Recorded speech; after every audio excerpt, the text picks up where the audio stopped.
हालत में माफ नहीं है। नमाज आप नहीं छोड़ सकते। अलैहिस्सलाम।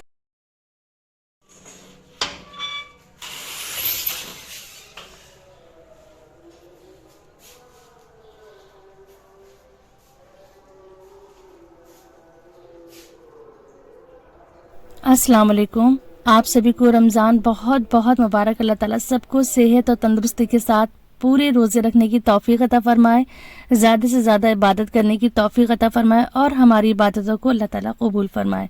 अल्लाह ताला हम सब के रिस्क में बरकत दे और हमारे दस्तरखानों को ऐसे ही वसी रखे, ऐसे ही कुशादा रखे, ऐसे ही हरा भरा रखे। आमीन सुम्मा आमीन। आप सभी मुझे अपनी दुआ में याद रखिएगा। मैं बहुत दिन के बाद कोई व्लॉग शेयर कर रही हूँ और ये रमज़ान का फर्स्ट व्लॉग है। एक्चुअली मैं बिल्कुल ही मैनेज नहीं कर पा रही हूँ क्योंकि मेरा जो फोकस है वो, क्योंकि शुरू के रमज़ान है तो बहुत ज़्यादा एनर्जी भी है, बहुत ज़्यादा शौक़ और जोश भी है ज़्यादा से ज़्यादा इबादत करने का। तो मेरा रूटीन कुछ इस तरह से है कि मैं कुछ भी शूट नहीं कर पा रही हूँ और जो शूट अगर कर भी लेती थी तो उसको एडिट नहीं कर पा रही थी, तो फिर मैं वो सारी सीन डिलीट कर देती थी। तो आज मेरी कोशिश थी कि आज मैं ये रमज़ान का, ये आज जुमे का दिन है, तो मैं इसकी जो रूटीन है, ये मेरा दिन कैसा गुजरा, ये मैं आपके साथ शेयर करूं। तो ये था सहरी का टाइम, तहज्जुद का टाइम। यहाँ मैं उठ गई थी और फिर मैंने बाहर जाके देखा, इतना इस टाइम रौनक होती है, कौन कौन लोग सहरी के टाइम थोड़ा बाहर खुले में निकलते हैं। मैं भी खड़ी हुई थी थोड़ी देर के लिए और फिर उसके बाद मैंने तहज्जुद की नमाज़ पढ़ी थी। तहज्जुद की नफिल पढ़ने के बाद फिर मैं किचन में चली गई थी और सबके साथ मैंने सहरी करी थी। उसके बाद फजर की नमाज़ पढ़ के, कुरान पढ़ के फिर मैं सो जाती हूँ। उसके बाद हम थोड़ा लेट उठते हैं। तो सबसे पहले रूम में आ गई थी और जो मैंने रूम एक सा करा था, घर पूरा एक सा करा था, हेल्पर ने क्लीनिंग करी थी, मैंने सब चीज़ें सेट करी थी, जैसे कि ये बेड की चादर वगैरह बदल दी है, घर सेट कर दिया है। तो रोज़े रखे हैं इसका ये मतलब नहीं है कि घर के काम नहीं होते, सभी को घर के काम करने होते हैं। तो वही मैं अपना रूटीन आप लोगों के साथ शेयर कर रही हूँ।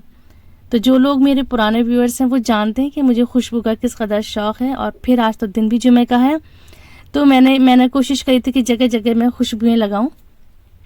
तो यह मैंने रूम में अपने जो खुशबू के लिए डिस्पेंसर लगा दिया है। उसके बाद मैं यहाँ पर आपको अपनी ड्रेस दिखा रही हूँ। ये है मेरी आज की जुमे की ड्रेस। तो मैं नहाने जा रही थी, सोचा अपनी ड्रेस भी शेयर कर देती हूँ। मुझे बहुत सिंपल से डिज़ाइन पसंद है, मुझे बहुत ज़्यादा डिज़ाइनिंग, बहुत हैवी वर्क पसंद नहीं है।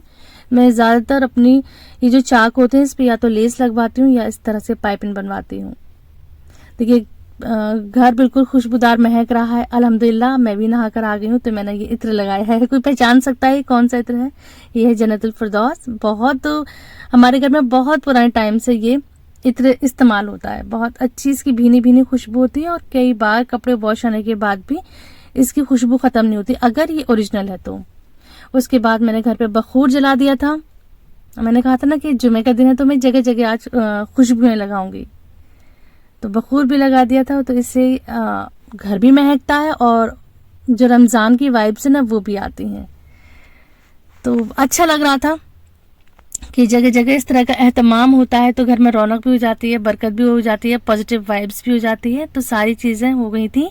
अब जो मेन मकसद होता है रमज़ान का, ज़्यादा से ज़्यादा इबादत करना, तो अब मैं यहाँ पे पढ़ूंगी ज़ोहर की नमाज और उसके बाद पढ़ूंगी कुरान शरीफ। और इस टाइम मैं पढ़ती हूँ, जुमे का दिन है, सूरह जुमा पढ़ूंगी और सूरह कहफ पढ़ूंगी। तो जुमे के दिन कौन कौन सूरह कहफ पढ़ता है, बड़ी इसकी फजीलत है।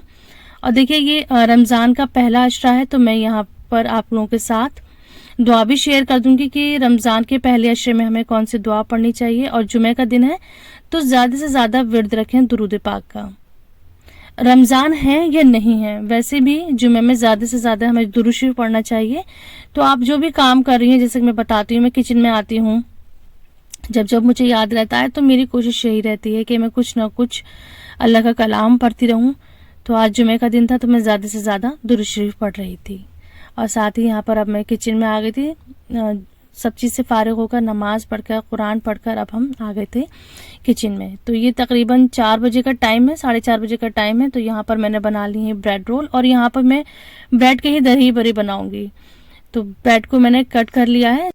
दही बड़े की बड़ी ही इंस्टेंट सी रेसिपी है, आगे शेयर करूंगी। तो यहाँ पे मैंने जो ब्रेड रोल बनाकर तैयार करे थे वो मैंने रख ली है। अब मैं इनकी कोटिंग करूंगी ब्रेड क्रम्स से, और ये ब्रेड क्रम्स भी होममेड है। तो मैंने यहाँ पर मैदे की स्लरी बना ली है, इसमें ब्रेड रोल को डिप करूंगी और अच्छी तरह से जो ब्रेड क्रम्स में इसकी कोटिंग कर दूंगी। तो ये जो तरीका है बेस्ट तरीका है। किसी भी आप डिब्बे में ब्रेड क्रम्स डालिए और उसमें जो भी चीज आपको कोट करनी है वो डालकर हल्का सा शेक कर दीजिए, तो बहुत अच्छी तरह से इवनली कोटिंग हो जाती है। अगर हम हाथ से करते हैं तो हाथ भी हमारा उसमें ब्रेड क्रम्स में हो जाता है और अच्छे से कोटिंग भी नहीं होती है। तो ये तरीका ना बेस्ट तरीका होता है। और भी स्टेज पे चाहें तो आप इनको ब्रेड रोल्स को फ्रीज कर सकती हैं, स्टोर कर सकती हैं, और जब भी आपको यूज करना है आप इसको निकाल कर थॉ करें एंड देन उसको फ्राई कर लें। साथ साथ चल रही है दही बड़ी की तैयारी। तो यहाँ पे मैंने दही को बीट करके रख लिया है और यहाँ पे मैंने बनाए थे चिकन स्प्रिंग रोल। तो ये भी मैंने फ्रीज कर रखे थे, इनको भी मैंने फ्रीजर से निकाल लिया है। तो देखिए दही बड़े के लिए क्या करेंगे, जो हमने ब्रेड कट करे थे गोल गोल शेप के जैसे बड़े होते हैं, और उनको हमने बेसन के घोल में डिप कर लिया है, उनको हम फ्राई कर लेंगे। तो बेसन में हमने सिर्फ सिंपली नमक डाला था और सिर्फ बेकिंग सोडा डाला था, उसको बेसन को अच्छी तरह से फेंट लिया था और उसके बाद इसमें हमने एक एक ब्रेड के पीसेस डालकर इनको हमने फ्राई कर लिया था। और जब ये फ्राई हो जाएंगे तब हम इनको तेल से अलग कर लेंगे और थोड़ी देर इनको ठंडा होने देंगे। जब ये रूम टेम्परेचर पे आ जाएंगे तब हम इनको पानी में डिप करेंगे। जब तक हमारे बड़े ठंडे हो रहे हैं तब तक हम ये मिक्स पकौड़े फ्राई कर लेते हैं। तो रमजान में यही होता है, एक के बाद एक सारी चीजें लगी होती हैं, बड़ी ही एक्टिव रहना पड़ता है हर मदर को, हर होम मेकर को। बिल्कुल भी ये टाइम ऐसा नहीं होता था कि कोई भी हम स्लो एक्टिविटी रखें। इस टाइम बहुत एक्टिव रखना पड़ता है माइंड को और मल्टीटास्किंग करनी पड़ती है, तब कहीं जाके इतनी चीजें बन पाती हैं। तो मेरे अल्हम्दुलिल्लाह बहुत ज़्यादा शौक है कि तरह तरह की अफ्तारी बनाई जाए और अल्लाह ताला मुझसे बनवा देता है। मैं उसका हर हाल में शुक्र अदा करती हूँ कि अल्लाह ताला मुझसे ये सब करवा देता है।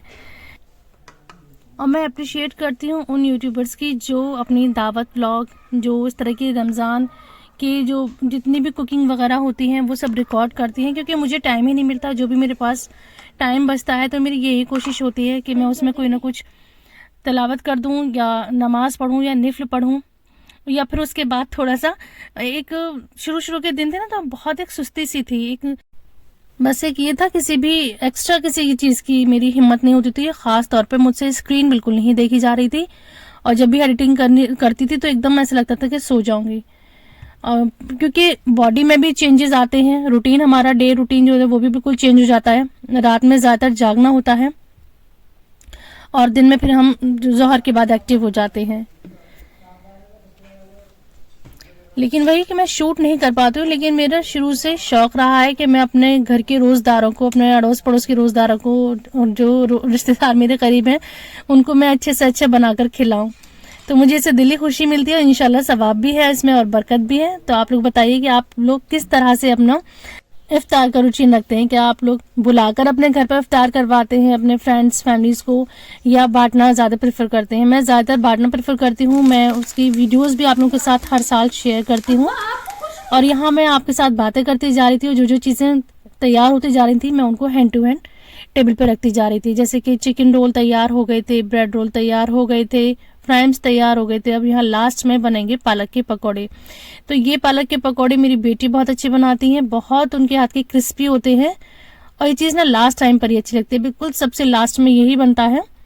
तो इस तरह से अल्हम्दुलिल्लाह सारी चीज़ें हो गई थी तैयार और टेबल बिल्कुल रेडी हो गई थी। बस अब हम लोग यहाँ पर बैठकर खूब दुआ करेंगे अल्लाह ताला से, खूब अपने गुनाहों की तौबा करेंगे, मग़फ़िरत की दुआ करेंगे अपने लिए, अपने औलाद के लिए, अपने वालिदैन के लिए, जितने भी बुजुर्ग इस दुनिया से जा चुके हैं सब के लिए खूब दुआ करेंगे हम। उसके बाद यहाँ बैठकर हम इफ्तार करेंगे। अल्लाह ताला सब के रिस्क में बरकत दे, अल्लाह ताला सब के दस्तरखानों को ऐसा ही हरा भरा रखे, ऐसे ही वसी रखे। उसके बाद फ़ौरन मगरिब की अजान हो जाएगी और अब हम यहाँ पर बैठ के मगरिब की नमाज पढ़ेंगे। उसके बाद फिर हम रिलैक्स हो जाते हैं और फिर बैठ के पीते हैं चाय, और चाय के साथ हम लोग फ्राइम्स ज़रूर खाते हैं। अगर ख़त्म भी हो जाते हैं तो मैं दोबारा से फ्राई कर लेती हूँ, लेकिन चाय के साथ हमारे घर में इस टाइम सब ये तला तली भी बोलते हैं, फ्राइम्स भी बोलते हैं, कचरी भी बोलते हैं। आप लोग बताइए आप क्या बोलते हैं इसको।